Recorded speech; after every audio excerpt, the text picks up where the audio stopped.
Jezebel's spirit is out to drain you of your anointing. I can remember some years back going to the doctor and him telling me that my iron level, my blood count was half of what it should be.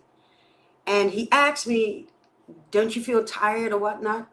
I said, no. And he said, what happens is over time, little by little, the blood count can decrease so that you don't feel it and your body manages it and changes to accommodate it. And this is what happens with the Jezebel spirit. That spirit doesn't need to come and give you a full knockout, yet it will be close enough to you, time and proximity, to drain you little by little, and you won't even realize that you're being drained. So take note. Stop and take note. How you're feeling. Do you have the strength, the wherewithal, the acumen to make the decision that you should be making? Or perhaps is someone too close to you, draining you of your purpose, of your destiny, trying to take you or remove you from the pathway that God has for you? Watch out for that spirit. Blessings abound. Delilah wasn't the only woman, the one who did the damage totally. No, she's the last one among at least a few. The woman from Timnath, the prostitute that he went to.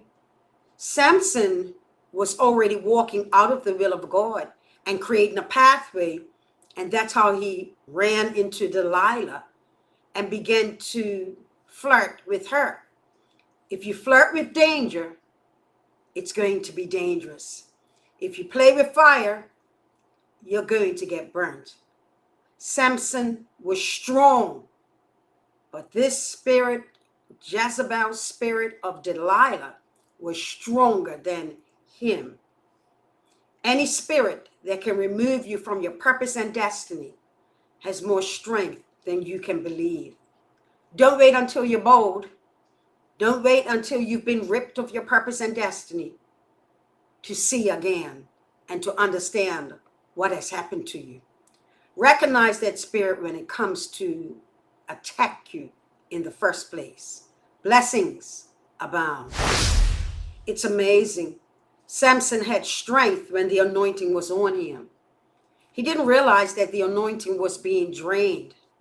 And that's why he began to play games with Delilah, teasing her with his talk, not knowing that she had already talked to Philistines and she was about to sell him out. Be careful of who you associate with and who you allow to drain the anointing from your life. You may love them, but I guarantee you, they don't love you the same way. Any spirit that is anti-God and about to come against you and remove you from your purpose does not love you, not with the love of the Lord. Be careful of the Jezebel spirit. Be you a male, watch out for that woman, or be you a woman, watch out for that spirit that desires to capture your soul and remove you out of the will of God. Be careful. Blessings abound. Delilah teased Samson 3 times with withs, with new rope, with weaving.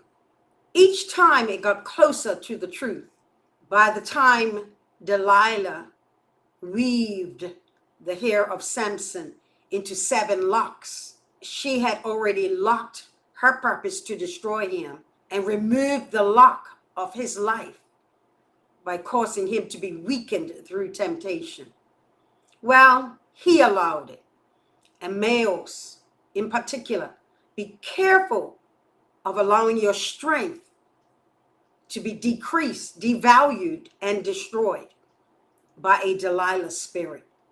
God made you in your mother's womb to be strong. Don't let the enemy weaken you. Blessings abound. The Bible tells us that God knitted Samson in his mother's womb. part of that knitting was that he was called to be a judge. He was called to have wisdom and to discern, yet he got distracted by a Jezebel spirit. And now his wisdom and his ability to judge would not be used. God has a purpose for your life. Do not allow the enemy spirit or your own soulish spirit to remove you from your ultimate purpose and destiny. It did not end well for Samson. He was blinded and belittled because of a little woman. It did not matter his muscle mass. She was a message from the enemy and became a muscle to remove him from the will of God. Be careful who you hang with. They may be out to hang you. Blessings abound. Amazing. The Bible tells us that even before she had done the deed, she received the seed of the money from the Philistines. They were convinced, as was she, that this time she had gotten the full truth from Samson. Samson had revealed that which was the key to him being connected to God through the anointing that God delivered to him. She got to Samson through nagging and got him to lie on her lap. And he placed his headship between her knees.